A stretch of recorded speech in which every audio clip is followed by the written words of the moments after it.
name is Golden Oronte. I am here at the Cohasset Historical Society. Today I'm speaking with Jean White, who is married to Frank White.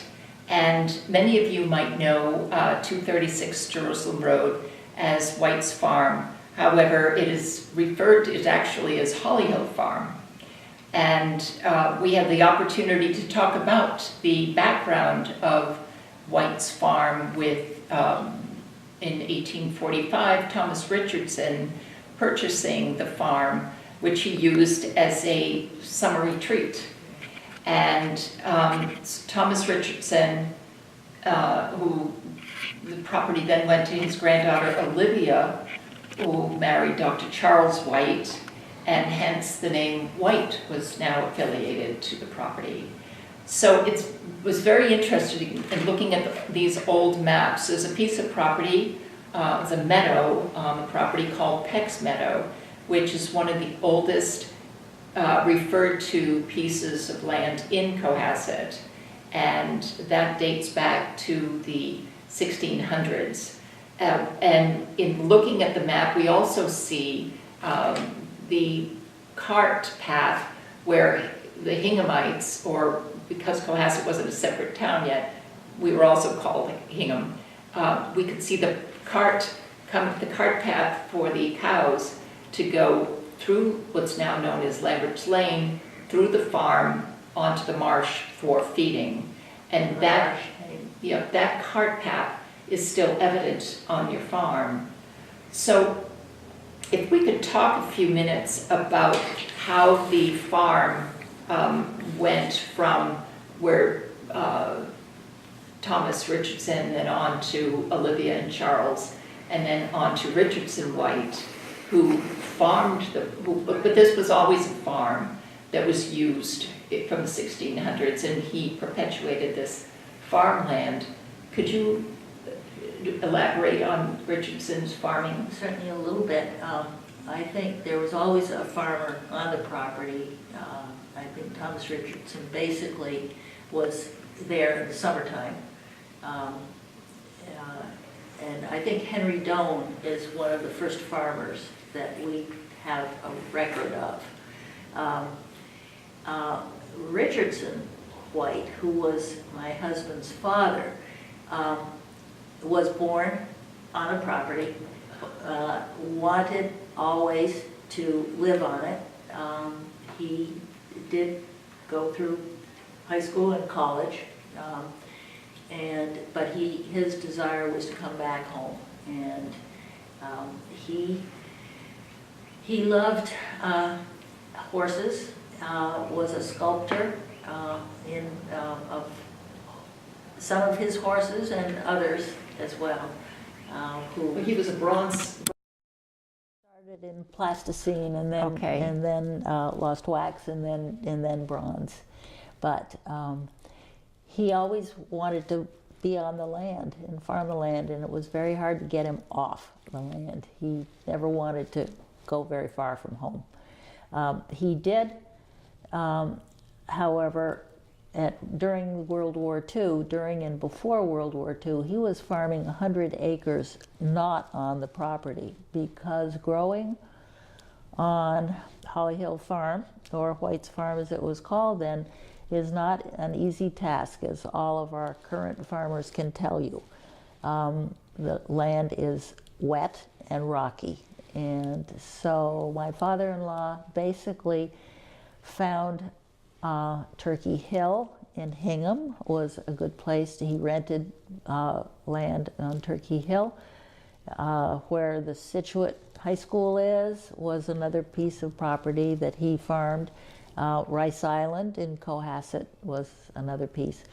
So just in the 1940s, he basically was growing vegetables, had a large crew of people that helped, and they brought the produce back to the farm yard where it was washed and assembled, and they sent a truck into Faneuil Hall every night until after World War II. And at that point, he basically used the farmland for growing hay for his horses and his oxen. He had 4 oxen and several teams of horses that he used in farming. And he then designed an incredible tractor that could help him in his logging operation. And most of the houses, the early houses on Nichols Road, were cut. The lumber was cut, the big trees, and milled at the farm. He had a sawmill there. And then those boards went right back and built many of those small houses in those days on We have Nichols a Road. photograph actually of Richardson during one of the hurricanes. The property, there's 39 acres at the Vedanta Center on Beechwood Street, Yeah. and he was friends with Father Richard. And they brought the trees to the Yeah. sawmill, and that wood is what they used to build their chapel. Yeah, the chapel there. It's quite beautiful. My father-in-law was very fond of Brother Richard, Yeah. who used to give thanks to each tree before he cut it. Oh. It was wonderful. Yeah. So does that sawmill still work? The sawmill was taken down. It actually, when it was being used early on in the 40s, it had no roof, and we have lots of wonderful photographs of the sawmill in operation in our main barn at the farm right now. But eventually it was roofed, and because it was a flat tin roof, every time they got a major snowstorm in the winter, it was compromised. They have to get up there and shovel it because of the weight of the snow, and eventually it did collapse. So at that point, my father-in-law was not using the sawmill anymore. It was hideously expensive to insure the use of that mill. And once they stopped using green lumber for house building, he used it less and less. Michael Blakey here in Cohasset and Scituate has the actual saw and the planer that was used, and has threatened to put it back together again, but it hasn't happened yet. So what was interesting in reading Richardson's story of his sculpting of we had bronze horses, Right. but he also did a bronze bull that you have reference to as well.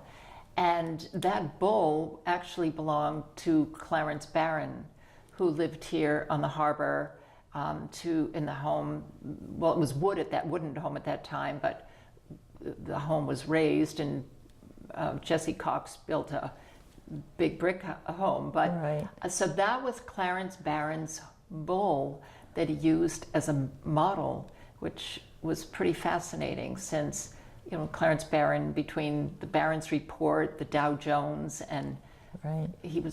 that was pretty impressive.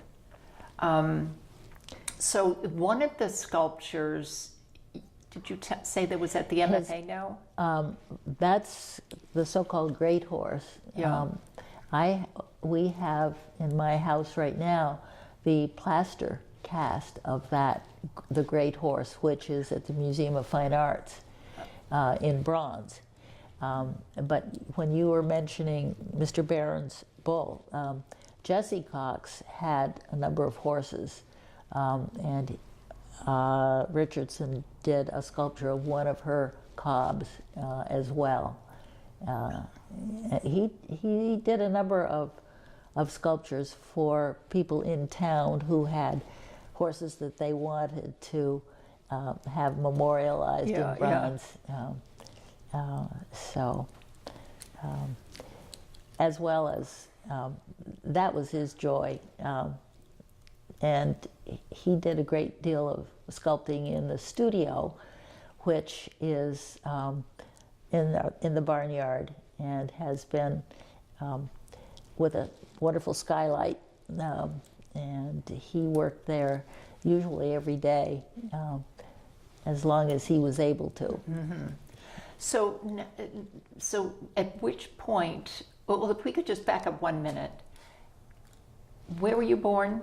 I was born in Vermont. Okay, so how did you come from Vermont? How did you meet Frank? And We met at college. okay, Yeah, and where was that? at Harvard. Okay, and so what year did you get married? The year 1957. Okay, and so you didn't move to town for a while, though. There was still a draft in '57, Yeah. and Frank, as soon as he graduated, was drafted.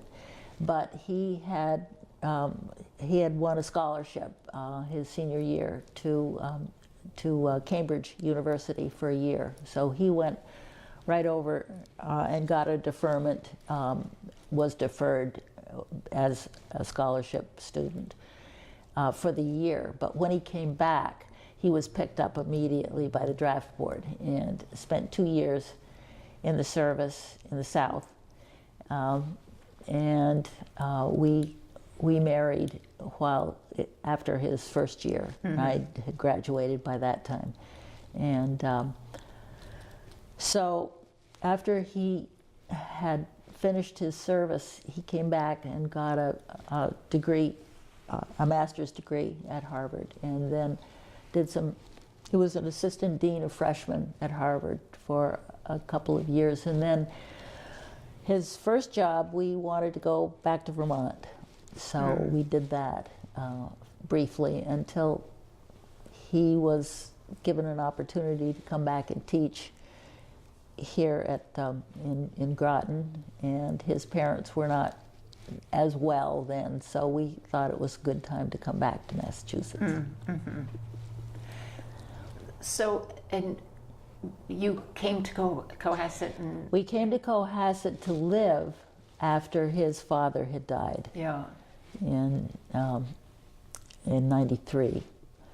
We came down. It took some time. Frank spent a lot of time learning exactly what was involved in keeping the farm operational from William Walsh, who lived in the farmhouse at that point. Mm-hmm. And his daughter, Katie, lives in town with her family, and comes to the farm frequently with the Blue Cross Blue Shield people who come and give us a day of service, have for the last 2 years, and this year will be the third.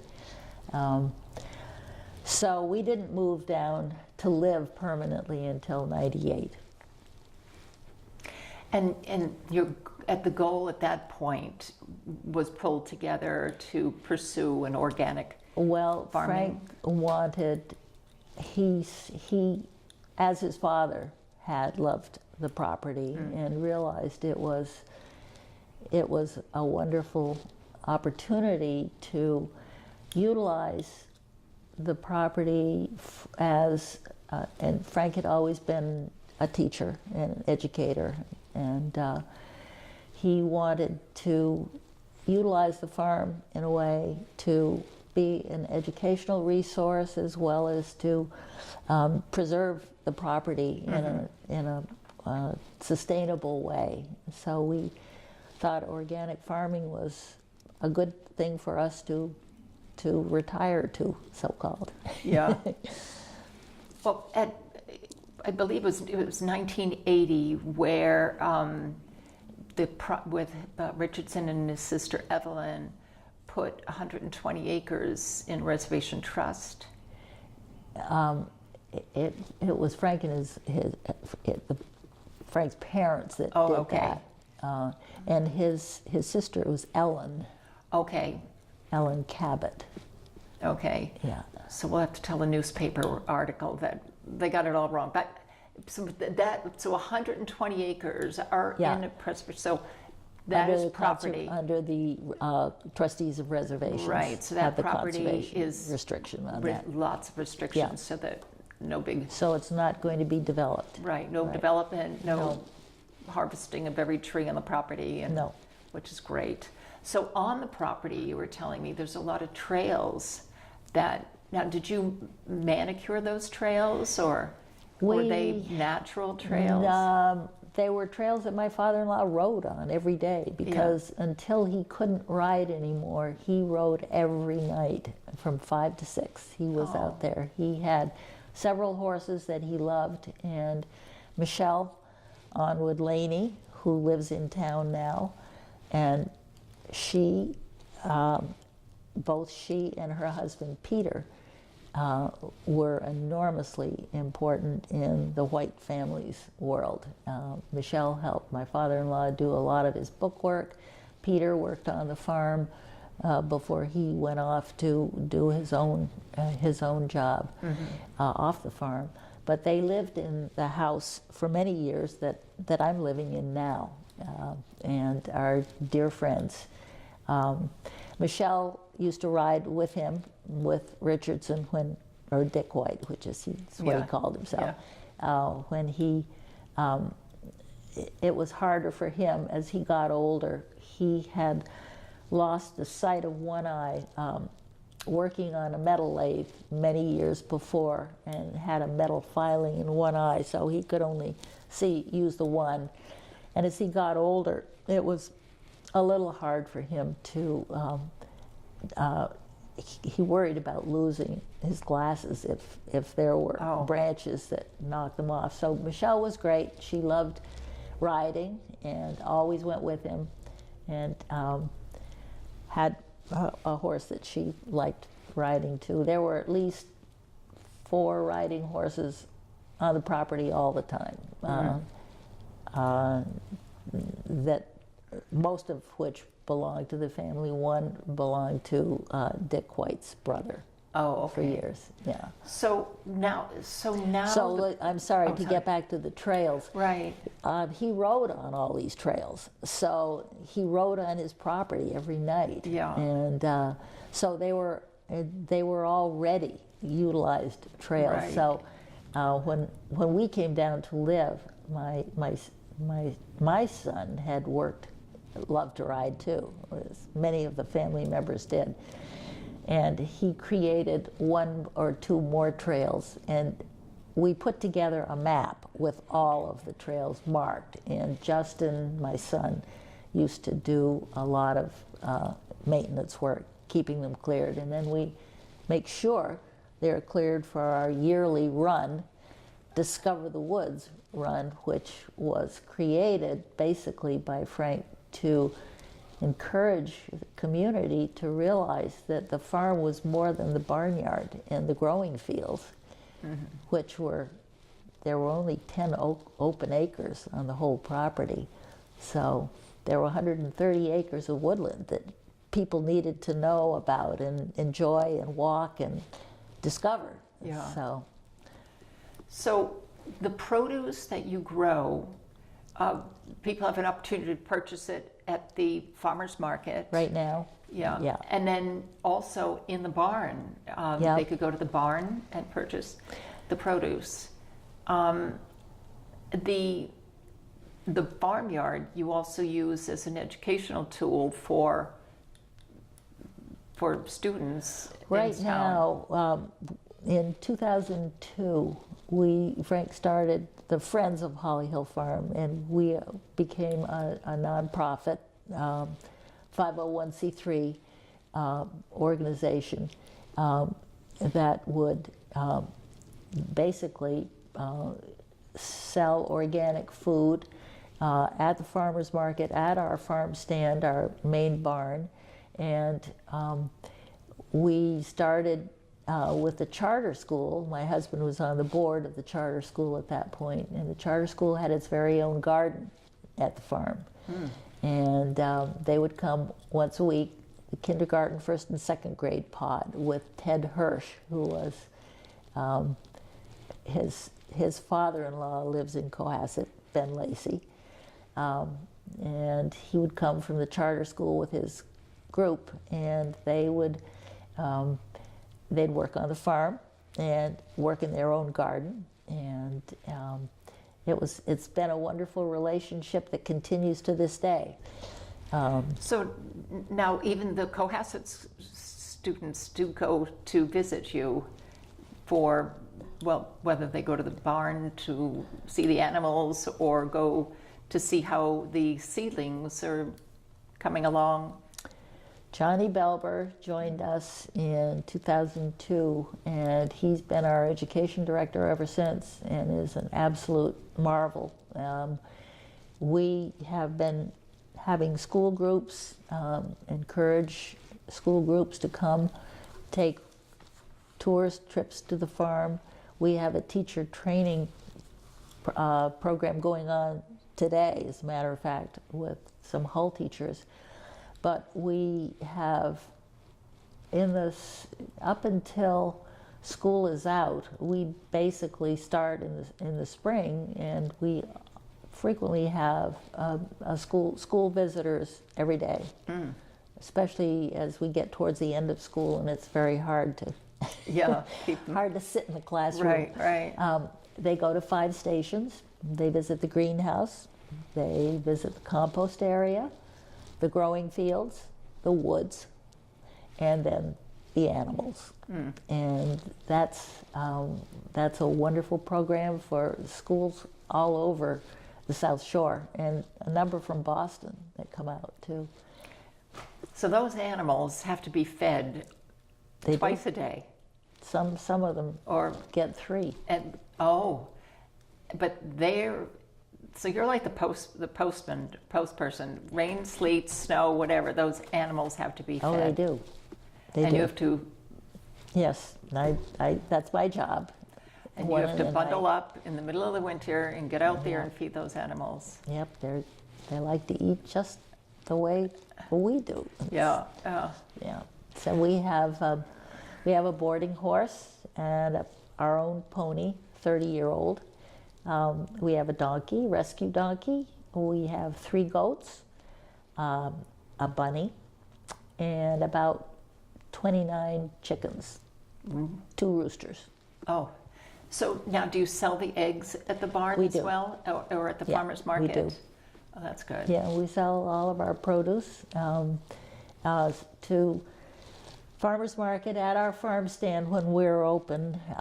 We just started this past week. We did a few winter markets, winter farmers markets, with one at Situate this year, twice a month in the winter, because our farmers have got, they raised 3 greenhouses in Peck's Meadow, and we had crops coming, hardy greens coming all winter long. Oh. So we sell some to restaurants, but a few restaurants when we were able to. So now your seedlings, you start your seedlings, and that has been going on since, when did you start those? We started selling our plant sale, we've got to be, I would say, probably 7 years ago. We started selling organic seedlings for the community, and we have now 2 greenhouses dedicated to starting our seedlings. We start in February, late February. In the meantime, we have our 2 greenhouses are absolutely chock-a-block full. We have probably 40,000 seedlings for sale. Oh my goodness, 40,000. Yeah. So we'll have everything in May. Yeah, so your second will be in May. Okay. I think this year, Mother's Day weekend will be the first one, and then the weekend after. I think the first one is May 11th and 12th. Wow. 40,000. We have lots of volunteers that help. We've got an incredible staff of farmers. Jasmine Callahan is our head farmer. John Graziano is her assistant, and then we have Stella Gibson and Sarah Dupre. We will have Gina Lentini is coming back in May. So, and we may or may not have an intern. So, and everybody's working full tilt because we have already started to put peas in the ground and get a number of things, hardy things, growing on the farm as well. It's a busy time. Yeah, it's a very busy time. So, as well, you had a summer camp last summer. Yep. Is that every summer you have your summer We camp? do. We have summer camps actually start in May, and basically the older kids are still in school, but it's wonderful for the little ones that go to the daycare centers. Okay. So we start at 3 to 5, and we have, that's probably one of the greatest needs in town, is for the really young, for the Children. youngsters. So we have summer interns that just work on the education programs. And some of our farmers do farming and education. They do both, a little bit of both. So we have a great crew that our summer camps run all the way through August. And then Johnny Belber has, not only is in charge of the summer camps, but he has a program called the Farm to Food Pantry opportunity for teenagers. And we grow food for 3 food pantries. Father Bill's, the Cohasset Food Pantry, and then Wellspring in Hull. Oh. And the kids who do that program get community service hours and everything. So we have a specific garden that's designed for Farm to Food Pantry. And that's all they do, is grow food, wash and prepare it, and take it on a weekly basis to the pantries. food pantries. That's amazing. That's fantastic. Yeah. We've been doing that several years now. We have a beautiful site for that in Peck's Meadow also. Well, it's really fun now that we've been deluged with rain these last few days. We see the buds of the trees just beginning to pop, knowing that there's 40,000 seedlings. That's mind blowing for a local farm. That's fantastic. It's amazing. We have flowers, herbs, and vegetables. So it's a great, and also the trails are open for Always. People to come by and walk through. Sunrise to sunset. We have an amazing, beautiful pond on the property.